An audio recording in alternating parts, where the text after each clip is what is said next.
at the stick. From who's got it better than us to brick by brick. It's always the 49ers way, from off-season to game day. Yeah, we talk back. It's the 49ers Cutback.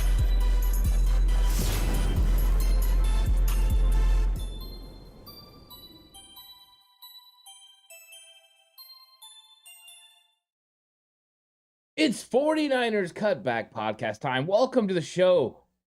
Playoffs. 49ers, Cowboys. Oh, I can't wait. This is going to be such a fun show. We're going to get into the game preview show. If this is your first time watching the game preview show, it's going to be a good one because we talk about key matchups. We make bold predictions. We pick the game winner. Really excited about the opportunity for this game. And you know exactly how the 49ers are going to handle the Cowboys, how they're going to play against the Cowboys, and exactly how the Cowboys, plan to go after the 49ers. And this is a fun matchup. You got two pretty good coaching staffs. Kyle Shanahan had to rebuild his coaching staff after losing, defense, offensive coordinators over the last several years. But he's done a very good job. He's added, other guys to the mix. Bobby Slowick being a big part of this offensive staff now. So it's a really cool matchup. You got Mike McCarthy, a Super Bowl experience, Kellen Moore, a young offensive coordinator, but then Dan Quinn, who has a lot of familiarity, with Kyle Shanahan. They coach together, they understand each other, so it's going to be a good one. And what's up to everyone in chat? WTM says 48 hours away. We're here. Anonymous, how's it going? And Anonymous says, dude, this intro is fire. Never change it. Thank you so much. Paul, how's it going? Always good. Paul's in, and we got to have a little interaction over on Patreon with John Chapman. And Paul says, what's up with the national media picking the Cowboys? I always love it. They want to go with the America's team. They want to go with that. I think the Cowboys are a more sexy pick. Let them pick the Cowboys. I think the 49ers don't mind being in a situation in which they are underdogs or considered underdogs as far as national media. When national media pundits don't pick the 49ers, I start feeling more comfortable about the choices of picking the 49ers to win. I think it's going to be good. And what's up to Traffic? How's it going? Traffic in the house. And Anthony, how's it going? Welcome, Anthony, to chat. So this matchup has a tremendous amount of athletes on both sides. These guys have skilled players on offense and defense that play at a really, really high rate. But there's key matchups that can go one way or the other that can really help the 49ers or Cowboys, depending on how they are looked at and exactly how, they are schemed up personnel-wise and technique. So I think that we're going to get into some of that in this game. And WTM says, what's good news are you looking to hear from today's practice? Just that everyone stays healthy. As long as everyone stays healthy, I think that's all we can ask for. And I'll be super excited about, what the outcome could look like. Jan says 23-21 Niners on a missed Maher field goal. There you go. Jan likes predicting close victories. I think last week was 20-17, right, Jan? So yeah, I mean, if Maher was to come into that situation and need a field goal, I would feel a lot more comfortable as a 49er fan than I would as a Cowboy fan. I'm hoping it doesn't come to that. And one of the reasons I'm hoping it doesn't come to that, I'm going to get into one of my key matchups here. And you guys have probably heard it. I did a lot of playoff talk yesterday, but it's going to ring true in this one. After all my film watch, everything, the key for the 49ers is running at Anthony Barr and Micah Parsons. I know Parsons is one of those guys everyone considers a defensive player of the year candidate, and he's fantastic against the pass. He's improved drastically against the run. You got to give him credit for his improvement and how he plays, his instincts, his speed. It's great. But setting the edge consistently against really good run blocking tackles is not something he does well. So running the football directly at him, making him the point of attack is something Kyle Shanahan is going to want to do in this football game. Whether that's Mike McGlinchey or Trent Williams, it doesn't matter. So could they have an advantage if you get Micah Parsons on Mike McGlinchey in obvious pass downs? Yes. But it's a win for the 49ers if you get him on Mike McGlinchey in obvious run situations, because he can go ahead and handle Parsons. And what he has to worry about is Parsons' speed. He was able to get across Tristan Wirfs' face last week against Tampa Bay and make some plays on the inside. But with all that aggressiveness, that also leaves the ability for you to go ahead and fool him. But when it comes to Anthony Barr, he's not good in run fits. He's not particularly good at rushing the passer. He's not good in coverage. to me, he's a focal point. If I'm the 49ers, I'm locating 42. Kyle Shanahan, find as many ways to attack him with as many different people as you can. Keep him off balance and find matchups that you can win. And with the amount of talent that Kyle Shanahan has and the personnel groupings that he can put together, he can single up Anthony Barr, whether it's in man coverage, which they should never allow to happen if you're Dallas, or in zone coverage. And when those zone coverage situations happen, he doesn't have a great feel for it. He will struggle in zone coverage, and Tampa Bay tried to take advantage, and lack of execution is what held them back. So attacking Anthony Barr is key. And I brought up the pass because him and Van Der Esch are a part of this offensive key. It's in the passing game. Take advantage of Barr and Van Der Esch. If you can keep your base personnel on the field, and when I'm talking base personnel, that means making sure you have Kyle Juszczyk and George Kittle on the field. If you can do that, you will keep the Cowboys with Parsons, with Barr, and with Van Der Esch on the field. To me, that's advantage 49ers in the passing game. The Cowboys could obviously, walk up, Jaron Kearse into the box and try to eliminate, one of those guys. But you're going to find a matchup you like, whether that's Barr, picking up, if it's zone coverage, picking up a wide receiver coming across in motion and having to carry him into the flat mismatch. Taking Christian McCaffrey, lining him up right there, giving him a choice route where he can break inside or out, and putting Anthony Barr in a horizontal stretch, win for the 49ers. There's just so many ways you can attack this. All the while, George Kittle can just work over the middle. Like, are you going to play Wilson on him? What safety are you going to try to play on George Kittle? I don't think they're going to be able to man up. And so I think that's a real problem for the Dallas Cowboys, is the matchup of their linebackers on 49ers skill players in both the run and the pass game. And that's what Kyle Shanahan has to take advantage of in this matchup. And I think he's going to. I mean, it jumps off on the film, just the things that you're going to be able to do against, all those guys. And I'm going to get to some of these questions for sure.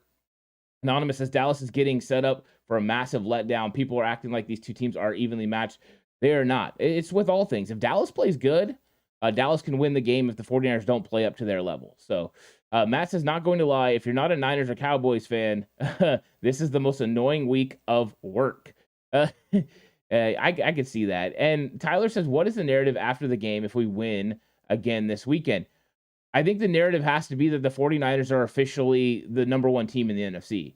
If you knock off the Cowboys, after already handling the Seahawks, I don't know what's going to happen in Philadelphia, but I would think the 49ers, would be considered the best at that point. There would finally be no more questions about Brock Purdy, at least for the NFC Championship game.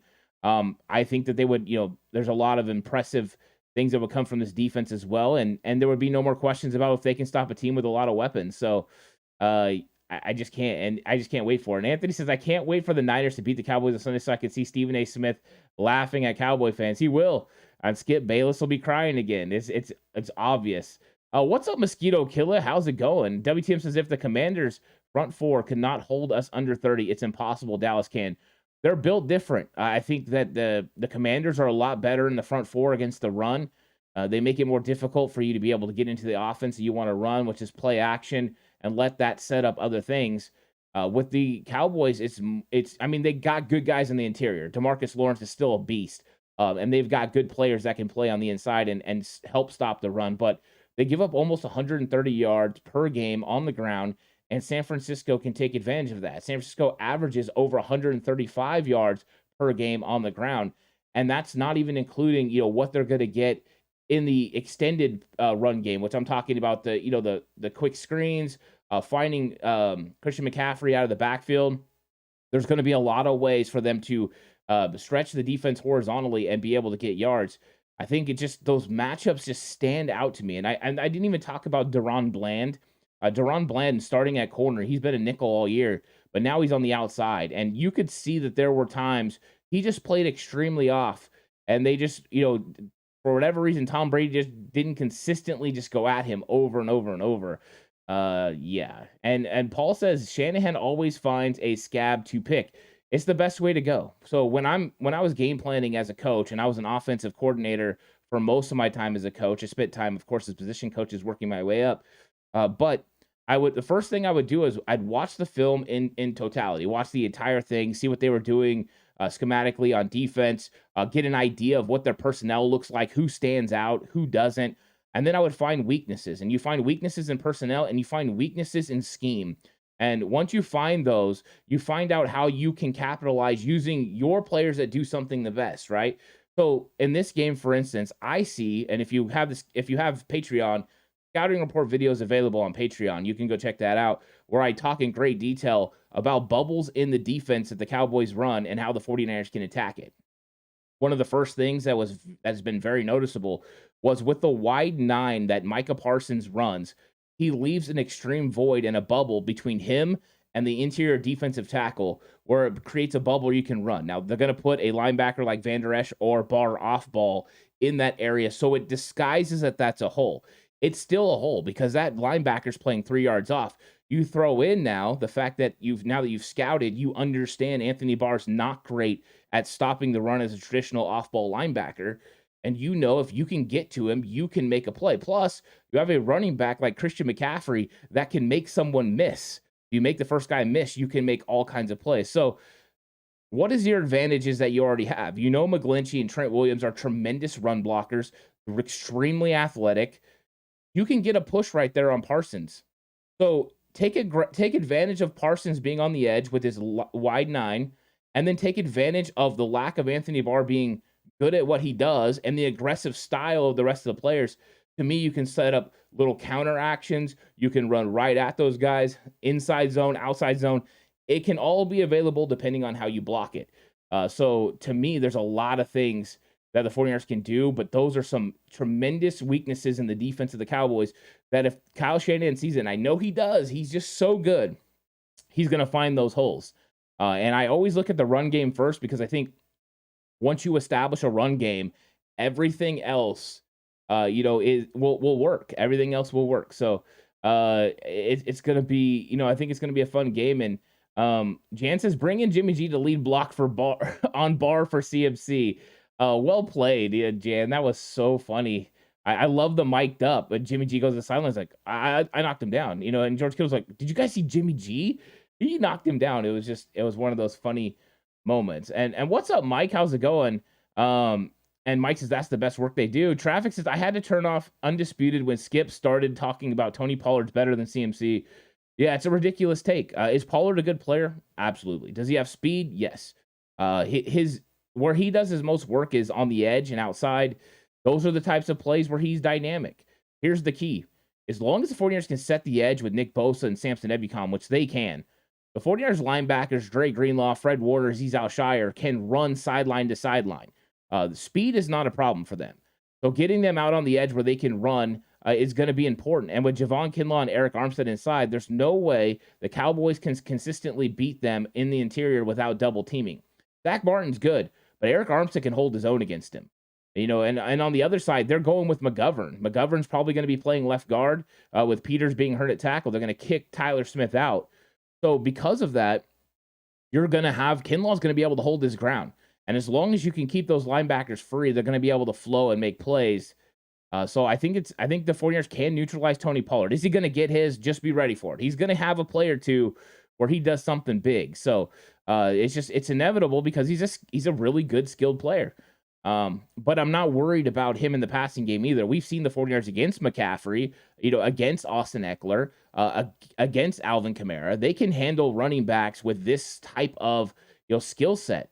But I think the 49ers are well equipped and they know how to scheme it up. The problem will be, how can you match up with Tony Pollard, and Dalton Schultz and CD? Like, they have a lot of weapons, so you're going to have to consistently confuse what Dak's reads are. And we'll get into that a little bit when we get to the defensive key matchups. Matt says Cowboys do a good job mixing up run and pass with both Zeke and Pollard. Staying honest and sharp regardless of matchup will be key for the Niners D. Yeah, and it's going to be about being able to stop the Dallas offense with 7 guys in the box. If you don't have to commit Talanoa Hufanga or Tayshaun Gibson to the box to stop this run game, then I think you have a really good chance. Now, one thing, because of personnel, Dallas will tip their hand a little bit on what they do. They like to run more inside with Zeke Elliott, and they like to run more outside with Tony Pollard. So by personnel itself, it kind of gives you an idea of what they want to do. Now, they could always break tendency and do something you're not expecting. But to me, you got an idea now of what those guys' skill set are and what they can do. And Ezekiel Elliott is definitely not the Ezekiel Elliott from 3 years ago. Can he still run physical inside and get you positive yardage? Yeah, you can. But I just don't see that overall. And Mosquito Kill says, seen Kinlaw pop up on injury report earlier this week with knee. Is he sounding like he's good to go? Yeah, he's good to go. This is going to be the commonplace for him. They're continuing the same process that they've had as far as knee, and he's going to be good to go in this game. He's going to be a big time impact. So I'm really excited to see how he continues to progress, because they kind of pulled off the restrictions on his snaps last week. He got snaps at the end of the game. I think that's good for his conditioning. So I'm excited about him doing that for sure. I just think he's gonna make an impact on this. And Texas boy, welcome back, Texas boy. Texas boy was in here yesterday too. It says Seahawks held y'all to 16 at halftime. Keep thinking the Cowboys can't do that or better. The Seahawks did a good job of keeping the 49ers out of the end zone. The 49ers did not punt in the first half. They did not turn over the football on downs. They scored on every single possession that they had. So, can the Cowboys hold the 49ers to 16 in the first half? Potentially. But what's to say that the Cowboys are going to score more than 16 in the first half? I think that's the thing. 16 in the first half is not an issue. That's a nice first half. You score 16 in the first half, you score 16 in the second half. That's 32 points. Neither one of these teams averaged 32 points on the season. Both of them had an uptick at the end of the year where Dak Prescott and the Cowboys offense was averaging 33 points a game, 49ers, 34 with Brock Purdy. To me, it's well even, but 16 points at half is not an issue when you're looking at total points. That's enough to win. And he says Seahawks defense is not what y'all going to see on Sunday night, and don't expect it. Because, the Seahawks defense had weaknesses at linebacker as well. So that is kind of the same thing. But I think that, it was built very similar. You got Bruce Irvin, Boy Mafi, what's his name? Inuche are on the outside. You have those guys. Oh, well, that's similar to Micah Parsons. Now, Parsons, extreme athlete, right? He's great. But it's a little bit of the same thing. The same scheme goes into it. They both run cover 3. It's not like a huge difference between the two defenses when it comes to schematics. You got Tariq Woolen, you got Trayvon Diggs. They're similar skill set. There's not a big difference as much as you think between the two. The only thing I would throw out there is, number one, Seahawks have bigger interior defensive linemen, which can give the 49ers problems with Al Woods and those guys. And then they have Quandre Diggs on the backside, who Quandre Diggs is a better safety than anyone the Cowboys have. And it's not a slight on them. That's the way it is. He's just that good. So I think that's something to remember as well. Tony says, wonder where Bosa will line up on the edge or inside. Both. In situations where we're going to have pass rush, he could be anywhere. Now, on base downs where they expect a run, I expect him playing the edge where he can help turn Tony Pollard inside and not allow the Cowboys to get the edge. But in obvious pass downs, it's smart for the 49ers to go ahead and move him inside. By moving him inside, you can protect him from chip blocks and things like that. Plus, what the 49ers like to do, especially if it gets to 3rd and long, is line up 3 guys on one side and then run some sort of stunt out of it. Bosa could be the outside guy, he could be the inside guy, he could be in the middle, but all those things work. So I think it's going to be a good situation for him being able to move around. But you have to force 3rd and long. And if you get to those, that's when Charles Omenihu comes on the field with Bosa, with Ebukam, with Armstead. That is your most impactful 49ers pass rush with all those guys together. We've seen it work for a lot of games. And last year, Omenihu had very much success against the Cowboys offensive line. And, it's a lot of the same players. Mike says they've scored 30 all but one game with Brock as starter. Yeah, it was a short week, Thursday Night Football against Seattle with Brock Purdy being injured. It's been pretty spectacular, right? It really has been pretty spectacular. And Texas says that's right. Jimmy G can't save y'all against the Cowboys. We don't need Jimmy G in this one. Jimmy G did a good job, for what we needed last year. He was hurt. But Brock Purdy has equipped himself well. Brock Purdy has made some plays. He's got escapability that Jimmy G doesn't. I think the 49ers are going to be okay in that department. WTM says, where on the field do you believe Huff thrives the most? He thrives the most in the box. in and around the box where he can, read the quarterback, he can get up and make plays in the screen game, get after the running backs and make tackles. That's where he's the most impactful. If you think about a lot of his big plays, they've been, short distance over the middle or on screen plays that he can jump and intercept. I think he'll be in the box some. They're going to want to take away Tony Pollard. I expect the 49ers to run some 8-man boxes. So they're going to want to take away the Cowboys run game, especially when the Cowboys are in 2 tight end sets. When that happens, though, he's going to have to make sure he pays attention to the tight end position because Dalton Schultz and Jake Ferguson, they're not anyone you can just ignore. They can make plays, and Dalton Schultz had a heck of a playoff game last year against San Francisco. I think that he's going to be in the box a lot. I think he'll play deep. We'll see. I think it's going to be, a lot of fun to watch how they use Huff, how they use Gibson. I mean, it was Gibson that made the huge play on the read option on Geno last week. So you see the capabilities of those guys. They are ball hawks. The safeties have, had the most turnovers of any part of the secondary. I think they've accounted for 9 interceptions. Those guys make plays, and they still fly under the radar. So I think it's fun. Anonymous says it won't be close enough for the Cowgirls to whine about refs this year. And that was the thing, right? It got closer than we thought. And what's up, D'Angelo? With, Jimmy G throwing that pick in the fourth quarter, that was just a bad throw. He's trying to roll right, throws over the top.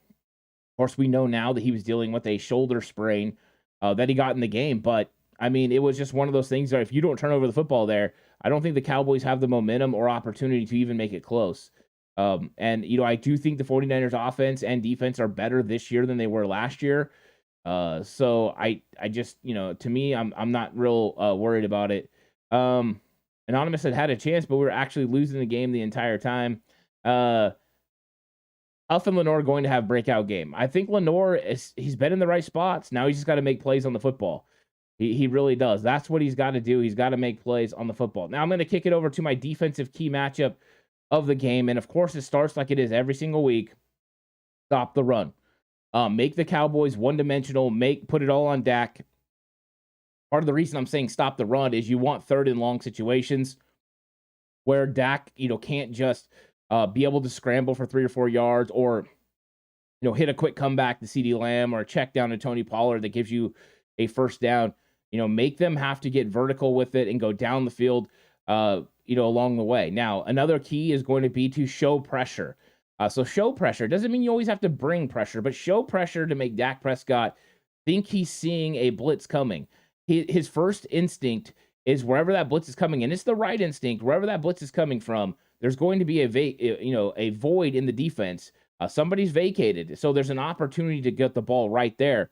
But if you confuse him and then that spot is not open, that's when he starts hesitating, gets happy feet, and then his understanding of what the play is kind of throws off everything else, and then you've got a timing issue. And now his internal clock starts speeding up faster than it should be, and then you can have opportunities to make plays, and then you can drive on the ball.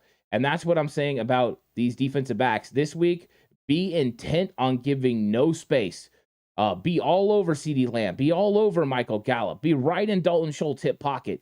Do not allow them to have space to be able to run free where Dak thinks he can fit the ball in there. He'll still throw to those tight windows. Last year, K'Wan Williams with an interception because he was all over the receiver in the slot.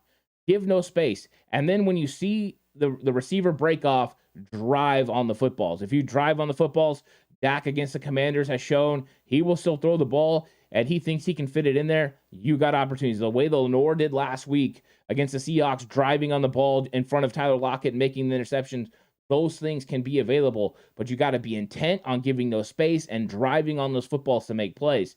Showing pressure will get Dak a little bit off his game, especially if sometimes you bring it, sometimes you don't. He's not going to know what to do. But you can only do those things if you stop the run first and allow yourself situations where it's 3rd and medium to 3rd and long and not 3rd and short. If it's 3rd and short, they've got the fear of running the football, and that's tough situations for the 49ers defense. And that's how the 49ers can, go ahead and somewhat slow down this Cowboys offense. Do I think the Cowboys are going to get some points in this game? Absolutely. Do I think they're going to move the ball? Absolutely. Do I think the 49ers are going to make some plays on defense? Absolutely. It's going to be a fun game. it's going to go back and forth. It's going to be exciting to watch. So I'm really looking forward to the matchup, and that's why it's been so fun to talk about. Mike says Schultz had a great game a couple weeks ago when the Cowboys played Thursday. He did, and he had a good game in the playoffs too. He scored the first Cowboys touchdown. They got the defense was in a cover 3, and he ran up, he ran out, and the inside guy dropped off, and he didn't carry him a little bit deeper, and he went straight to the end zone. They had CD coming up here. He drew the corner on the top.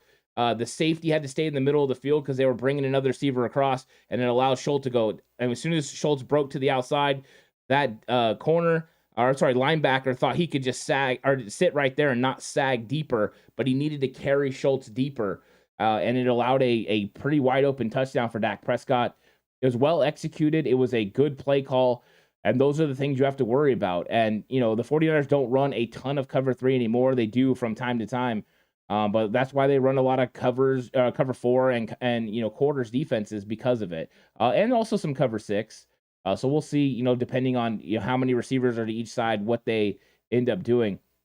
Paul says, I'm hoping the refs will call defensive holding when the Cowgirls are line tries to keep our guys from getting to the second level. Well, that's one of the things that is going to be something to watch in this football game. Is Tyler Smith has gotten a lot of holding calls.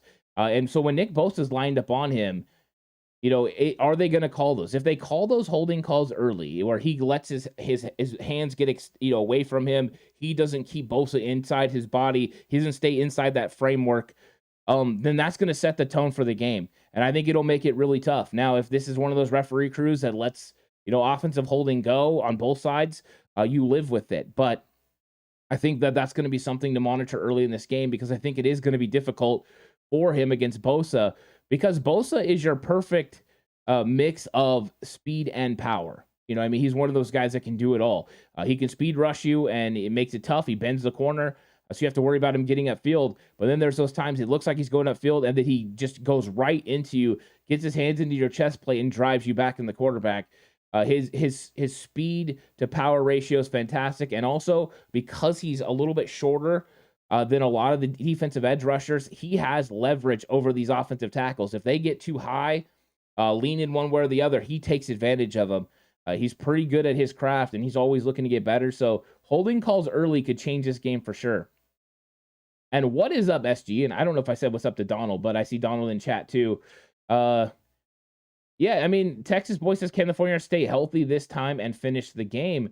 It's always a question, and that's a question with all the teams that are playing. I think they're more likely to stay healthy playing at home on natural grass. That's a better situation for the 49ers. They did suffer some injuries last year in the playbook. So, yeah, I think there's an opportunity for them to stay healthy, and so far they did. They came out of the game last week with 2 mildly sprained ankles. Both players are going to play in this game. So health hasn't been a problem. Hopefully they can keep it up. Ronnie says, Ant, how much of this playbook is geared for TY as well? I think there's a good part of it. They've been working TY in a lot. You can see his veteran ability to sit down in zones, especially over the middle of the field. And you could feel like Dak just trusts that he's going to be where he's supposed to be. To me, TY was a great pickup for them for that reason. It's somebody that he can count on. TY is going to play the outside, some why they put CeeDee Lamb in the slot. And that's a situation the 49ers are going to have to make sure they take care of Jimmy Ward. Let's see what Jimmy Ward can do against CeeDee Lamb. Can he body him? Can he get physical? Those are going to be curious. I think they're going to want to take advantage of that matchup. Tom Brady tried to take advantage of the Jimmy Ward matchup, and it didn't work out for him, and they had to go other ways. So if Jimmy Ward stands up early against a CeeDee Lamb, they might turn to someone like T.Y. Hilton, who could use his veteran ability and understanding of routes, concepts, and coverages to potentially get open in zone. He doesn't exactly have the top end speed he used to, but he's still a dynamic player. So you have to, make sure you watch. And I think that's, it's always something to monitor. But there's a reason he wasn't in the league, for a bunch of the season. But these guys can come on. They can come on fresh, and you just got to make sure when they make tackles, you hit them really hard. Make sure they feel it every single time they want to go over the middle. WTM says, Coach Ant, who is the Cowboys' weakest link on the O-line? It's got to be McGovern. McGovern, the left guard, is the weakest link. I think the left side of the offensive line is the part you can go ahead and attack. The right side is really good. With Zach Martin, Tyron Smith, they're good. Now, Tyron Smith isn't as good as he used to be. Injuries, father time, all that starting to creep in. But he's still one of the top 15 tackles in the league. He still does it at a high level. So you're going to have to work your butt off to be able to get by him consistently. But I would say McGovern's the weakest link, considering last week they decided not to start him and started Tyler Smith at left guard and Jason Peters at left tackle. So to me, that was a signal McGovern was the next guy in. So now that he's at left guard, you take advantage of him.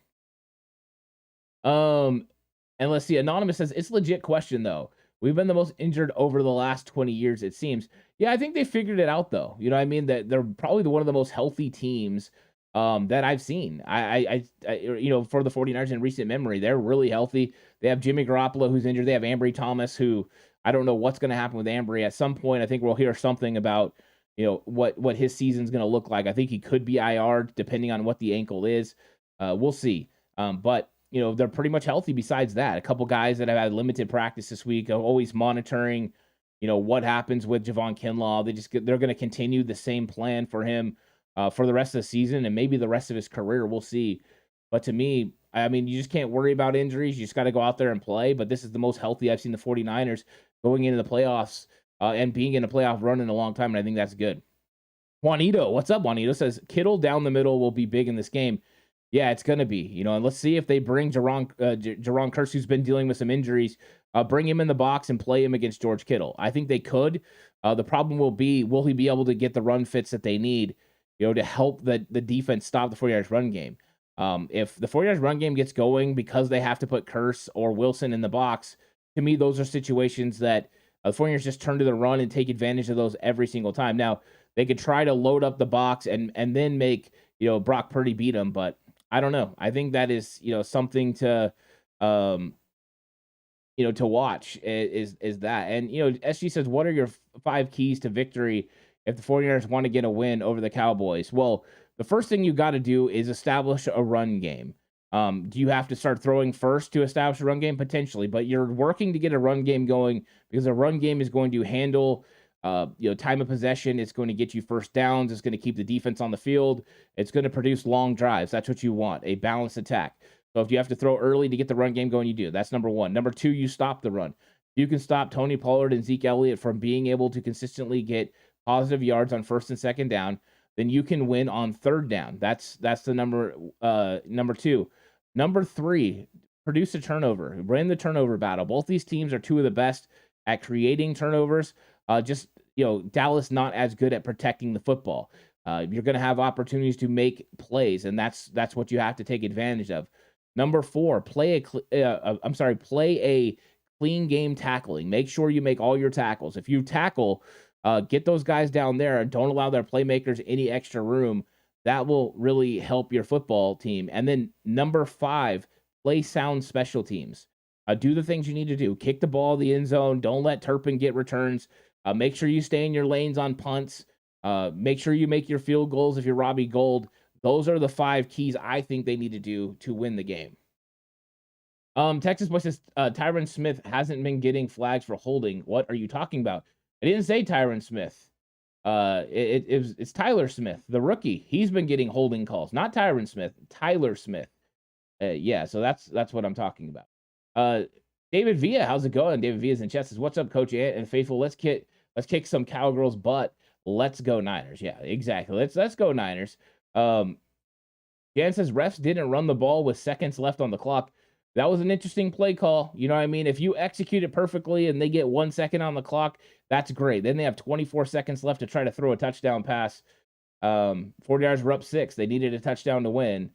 They didn't get it done. It was an interesting call. I mean, and that's why you live with the results. And Tony says, you taking the over or under? I believe is it 55? Is it 54 is the number? Let me see. If it's 55 or 54, I'm taking the under. I might be one of the few that do that. WTM, we sacked the Cowboys 5 times last playoff matchup. Can we get 6 Sunday? Yeah, they did. And I think they confused Dak and made him hold on to the football. They got him 5 times, and that was without Nick Bosa for part of that football game. So I think there's a potential to get, Dak that many times. I'm sure Dak's going to want to move in the pocket. But, 5 sacks wouldn't be out of the question. My main thing is getting, a negative play. So that way you can produce a 3rd and long and get off the field. I think 3rd down conversion rate is going to be a key in this game. Efficiency by the Cowboys. It's just like what I said with the Seahawks. If you can keep them to 30 to 35% conversions on 3rd down, you're going to give more opportunities to your offense. You're going to get off the field. I think that'll work. And what's up, Freddie McDre? How's it going? Freddie McDre in the house. What's up, Ernest? How's it going? And Juanito starting to give his score prediction. He says 34-24 Niners. I like that. So well done, Juanito. And I'm going to get into my wow, that's bold prediction. Wow, that's really bold. Whoa. Whoa. Whoa. Really bold, whoa. And, the wow, that's bold predictions are always a lot of fun. Last week, I predicted that Brock Purdy would have 3 touchdowns in the first half. He did not. He had 2 first downs in the first half, but he did have 3 touchdowns passing the football in the game. He had 1 extra one running the football, so it was close. He did account for 3 touchdowns, 4 touchdowns in this game, almost was 5. So he had a really good game. So I was excited about that. The defense didn't hold up their end of the bargain. I said there was going to be, they got half of it right. I said there was going to be 2 turnovers from the Seahawks. They ended up forcing 2 turnovers from the Seahawks, an interception and a fumble from Geno Smith. So I wasn't completely off. I did miss part of it. I thought they were going to be better against the Seahawks on 3rd down. That didn't work out. So Phil Chat with wow, that's bold. I always like seeing your bold predictions. And my bold prediction for this week is that Brock Purdy's going to throw 2 touchdowns in the first half. So last week I thought it was going to be 3. This week I think it's going to be 2. I think the 49ers are going to find some matchups that they like. I think the Cowboys and Dan Quinn are going to come in and try to make Brock Purdy beat them early and take away the 49ers run game. And I think the 49ers will throw the ball to loosen them up. And I think he'll get 2 touchdowns. And then I'm adding on to that Christian McCaffrey, just because of the matchups and the things I've seen on film. Christian McCaffrey is going to account for 200 yards from scrimmage. I think he's going to have a big game running the football. I think he's going to have a big game catching the ball in the backfield. They're going to find ways to get him the ball. And if McCaffrey doesn't do that, that means Deebo Samuel is having the big game, because you can't take away both of them. I think they're going to get there. So that is my wow, that's bold prediction. I stayed on offense this time. Purdy with 2 touchdowns in the first half. McCaffrey, 200 yards from scrimmage.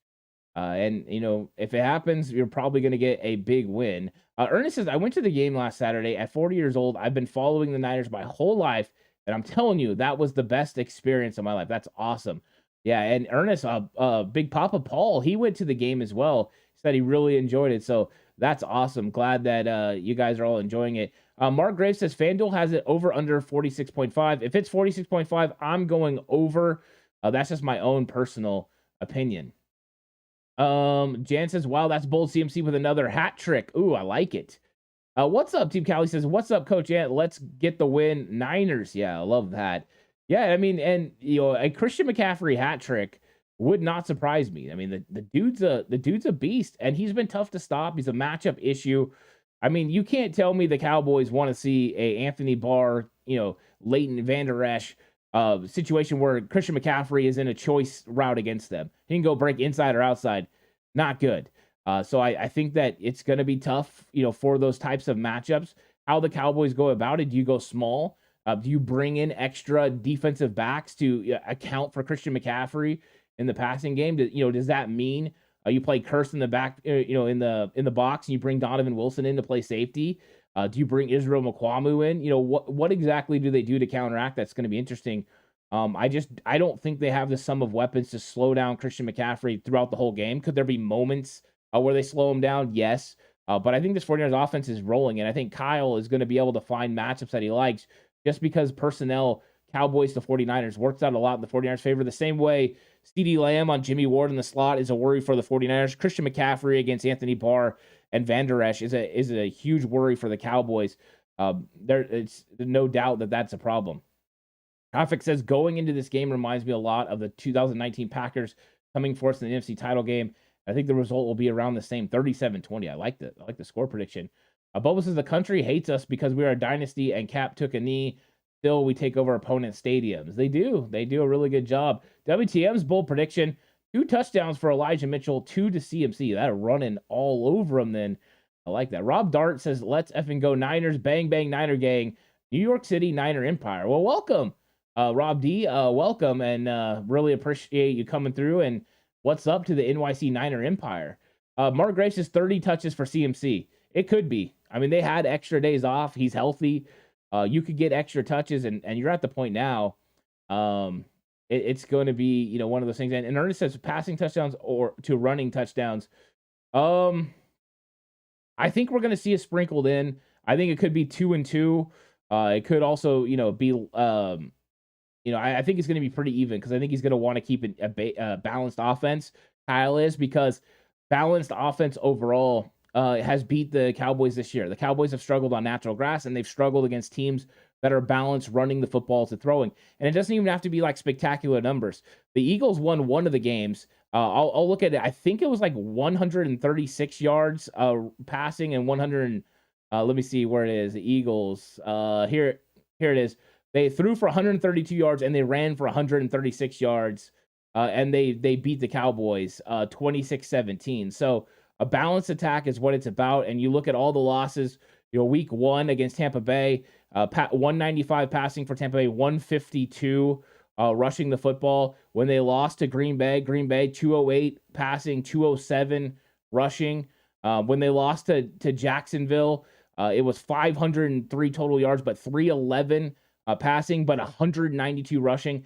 Balanced attacks are what give them problems. And then the Washington Commanders, which everyone has been pointing to, the Week 18 matchup, 158 passing, 151 rushing. The balanced games, the balanced attacks are the ones that have been giving the Dallas Cowboys a lot of fits. What's up, Philip? How's it going? It says 34-23, Niners D scores. Ooh, I like that one. Juanita says, wow, that's bold. Niners secondary holds CeeDee Lamb to under 6 catches, under 75 yards, 0 touchdowns, and get 2 picks off Dak. I like it. Ronnie Matoy says 3-sack game, 1 from Bosa, another belly rub sack, and 1 from Minihue. I like that. If you watch the Madden sim, Eric Armstead went crazy at one point in that game. He got 3 sacks in 1 drive. Dak was still able to get a couple first downs on that drive, but he went nuts. Freddie McDray says BA 1 TD, 80 yards. Debo 2 touchdowns, 125 yards. Well said. With WTM's, Dak throws 3 INTs. That's a lot. That is a lot. Rob says 2 Dallas INTs. I like that one. But Paul says a Debo or CMC pass would not be surprising with aggressive Dallas corners. You're right. Mark says ant predictions for entertainment purposes only. They're for fun. I mean, some of the predictions I say, that I believe are going to happen. Last year, I said before the Green Bay playoff game that special teams was going to win the football game for the 49ers. I didn't call block punt, but I said special teams was going to win the game. So sometimes I definitely hit on these for sure. People says Parsons had COVID the last matchup. I mean, maybe he did. I don't know that for sure. We'll see how that plays out in this game. And Ernest says over under pancake blocks for Trent Williams. Number is 11 or on 11. I'm going to set the number at 2, because I think he's going to get some, but I think they're going to move. I think they're going to move Micah Parsons to the other side a lot. What's up, John? How's it going? San Francisco in the house says, man, what's up with that hater who wished an injury on CMC? They know they can't stop him. Barr, Van Der Esch, Parsons, they can't cover CMC. If they try to play him with Jaron Kearse, that's not going to work. I mean, it's going to be a real problem, and I think that's a real problem for the Cowboys, and the media members know it. Christian McCaffrey, I'm sure, has heard this before. It ain't going to shake him. All it's going to do is motivate him. And this 49ers team, we saw the way they were motivated. Just with the way Debo's leg got grabbed. They got fired up. Now you got people out there, and you can use whatever you want as motivation. I know none of the Cowboys said it, but anytime somebody says something like that, you can definitely feel it. W. Sims' bold prediction, 41-20 Niners. Ooh. Yeah, I like it. Yeah, I agree, Mark. Madden needs to stop running our quarterback on the ground. I've even tried to change that up, but they still want to run him. And I don't know what was going on with that last carry in the fourth quarter. That was weird. Joel says, what's going on, TCC? How's it going, Joel? Welcome to chat. And WT says, bold prediction, Pollard won't rush for more than 29 yards. Woo! That is bold. And San Francisco is coming through for a special teams TD for Ray and a receiving TD Ray, well, that would be a big game, right? I mean, I wouldn't put it past Kyle Shanahan. Now it's time. I'm gonna give my score prediction for the game. You guys fill up chat. A lot of you already have your score predictions. So I've kind of changed things up during the week. I've thought this game was going to be a pretty good matchup. I think it's going to be a highly contested matchup. I don't expect the 49ers to pull away early in this game or anything like that. I don't think the Cowboys are going to pull away. I think this is going to be a game that's like back and forth. But I think in the end, the 49ers are going to do enough in this football game. I think that they're going to be winning 23-20 in the fourth quarter. And I think the 49ers are going to get a big play from Brock Purdy and Christian McCaffrey that gets them in the area where they need to score. And they're going to score a touchdown. And I think then they hold on and hold the Cowboys off. I got the San Francisco 49ers winning this game 30-20 over the Dallas Cowboys and heading to the NFC Championship. It's going to be a fun game. I'm really, really excited about it. And San Francisco says 38-28 Niners, a 10-point victory. So we both agree 10 points. We're just going with a different offensive outcome. Bobo says 49-0. Crazy, right? Kirk, how's it going? Kirk says 31-17 Niners. Let's go. Like it. Rob says live playbook on Madden. No, I didn't play it live. I literally just simmed it. I've been just letting it sim one time and just the outcome is the outcome. I don't want to mess with the outcome. But what I've been trying to do was, I wanted to go through and filter out plays that were running for the quarterback, because a lot of the 49ers offense going into this Madden was purely predicated on Trey Lance, and the playbooks are hard to change. I wish I could go through and just create, the playbook like we used to be able to, but I, not really going to be doing that. Team Cali says they poked us. Deadly mistake. Yeah, don't poke the bear, right? That's what they said. We them boys. I got Cowboys 87-4. I know you're fooling around with that one. What do you actually think the score is? I am curious what you have to say. I'm expecting you to pick the Cowboys to win. I wouldn't expect anything different, but what do you think the actual score is going to be? Ronnie Montoya giving what he thinks the score is going to be 32-21 Niners. And John says 30-20 was Skip Bayless score prediction for the Cowboys. I didn't know that. That's funny. I didn't even know that. So that's funny. We'll see who's right. G-Ball says 34-26 boys. I think, that's a realistic one. So thanks for coming through with that. And I understand, Cowboys fans, think it's there, but 8-point victory, pretty close one-score game. Niners haven't really played a lot of those. So Mike says it helped Breezy when he switched it. Okay. So I'll have to check that out and see if that'll help. But there's always a couple carries in the game that are interesting. WTM says final score 37-17, hashtag faithful. That's a nice one. Okay, I'll turn on live playbook so that way it helps it out, guys. I really appreciate the heads up. And Cowboys 38-17. Okay. I don't think it's going to be that kind of victory. That's a huge victory for the Cowboys. I would think it's going to be a lot closer. Swaggy says Jason Peters is out. Bosa gonna feast. They're gonna go with the young guy. It's gonna be Tyler Smith on the left side. And Ooh says I just think Purdy's gonna have a rookie game. Everyone's been waiting for that rookie game. Everyone was waiting for the rookie moment to show up. I just don't think so. I just don't think it's gonna show up. It's just not something that has happened. And Rob says, anyone notice that 49ers players wearing the San Francisco The Boys shirts?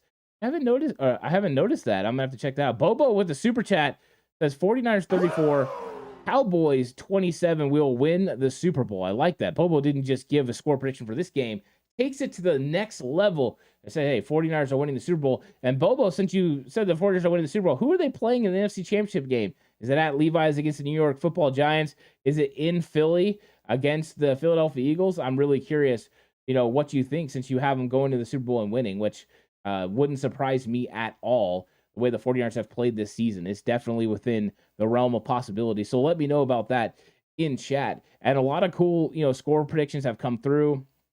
I've been excited about it. And Rob says we gonna flip these cow pies like we looking for shrooms. Well played there. I think the game matchups are entertaining enough, right? Everyone knows the players' names. Parsons against Trent Williams and Mike McGlinchey, Bosa against both Smiths, Fred Warner, being able to stop Tony Pollard and Dre Greenlaw, being able to help with that. Travarius Ward, on the outside, playing against, Michael Gallup. You got in the slot, CeeDee Lamb versus Jimmy Ward. Like, you just start naming the names and you start figuring out that this is going to be one of those huge battles. And I think that's what makes it so exciting. We're seeing down here everyone picking the Cowboys. I love it when everyone picks the Cowboys. When everyone picks the Cowboys, it usually doesn't go that route. When everyone picks the 49ers, I usually get nervous. So the fact that people are picking the Cowboys, I like that factor. So to me, that's exciting. Bobo says we'll be going to Philly and then we'll play Kansas City in Arizona. I like that. So it's going to be through Philly to Kansas City. So you heard it from Bobo. He says, hey, that's how the Super Bowl is going to happen. And I like it. WTM says 34-21, #faithful. We control the second half completely. And that would be a nice one. Rodney, how's it going, Rodney? He says 27-16, Niners win, low scoring affair. And it could be. I mean, both defenses got some talent. It'll all be about, who can take advantage of their matchup issues. Both have matchup advantages on offense and defense. And it's just which coach, which play caller can get them in the right situation and which team can execute when those situations come up. There's lots of plays during the game where you have something drawn up and it should go for 30 or it should go for a touchdown and ends up going for 3 or it's incomplete because of, lack of execution. Those are things that are all on display and that's why they play the game. I'm curious what CeeDee Lamb does in this game because CeeDee Lamb only had 1 catch last year. So I think that there's going to be a lot that he's going to have to do. But guys, I'm going to check out now. Thanks so much for coming through for the game preview show. I really appreciated everyone that gave their Wild Ass Bowl predictions and game predictions. Join me after the game for the live reaction show. Gonna have a lot of fun. Of course, there'll be a little bit more content coming out this week. If you haven't watched the Madden Sim, jump over there and check that out. Thank you to everyone that's been watching. Over 100,000 views this month for the 49ers Cutback channel. Couldn't do it without all of you. The subscriptions have been going through the roof. Thanks so much, everyone, for coming through. Looking forward to seeing you guys on the next one. But until then, stay safe. And remember, the right way is always the 49ers way.